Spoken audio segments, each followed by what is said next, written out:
Quand je vois notre président de la République se brouiller avec les deux plus grandes puissances mondiales, ces deux puissances mondiales qui nous ont aidés lors de la Seconde Guerre mondiale, quand je le vois se battre en faveur d'un pays qui a participé à la déportation avec l'Allemagne et qui n'est même pas européen, je suis sidérée.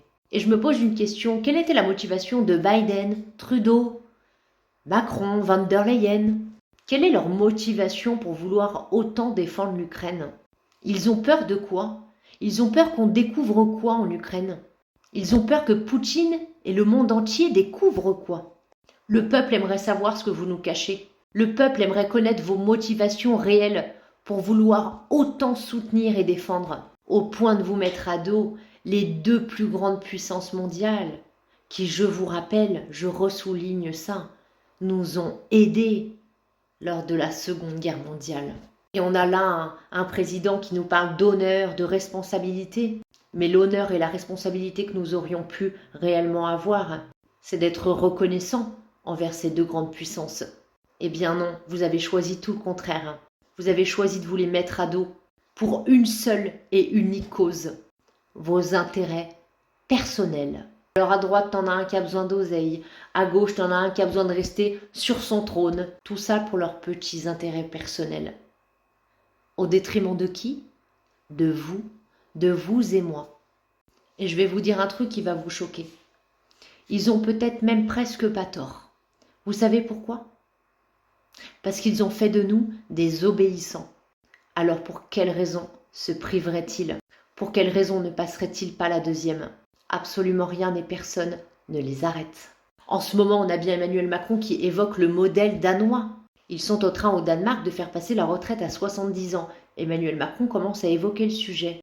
Vous savez pourquoi? Pour nous préparer psychologiquement. Pour que le jour où ça tombe, à coup de 49.3 bien évidemment, eh bien ce jour-là nous serons sages, obéissants. Ils nous auront préparés, conditionnés à la nouvelle. Je ne sais pas trop où on va les amis.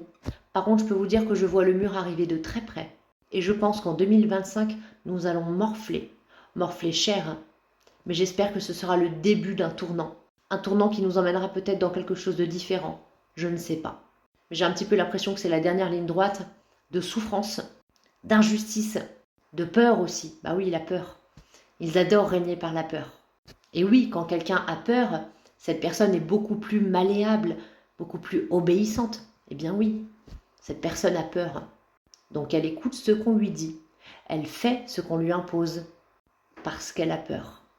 Je nous souhaite dans cette vidéo de rester bien solides, unis, solidaires, car j'espère que cette année c'est la dernière ligne droite. N'oubliez pas aussi de rester bien dans la lumière. La lumière attire la lumière. Surtout ne sombrez pas dans la peur, c'est exactement ce qu'ils veulent en ce moment. Mettre sur tous les pays du monde une sensation de peur pour pouvoir faire ce qu'ils veulent. Plus vite et plus simplement. Je vous embrasse. Pour ceux qui ne sont pas abonnés, je vous laisse le faire. Mettre un petit commentaire aussi.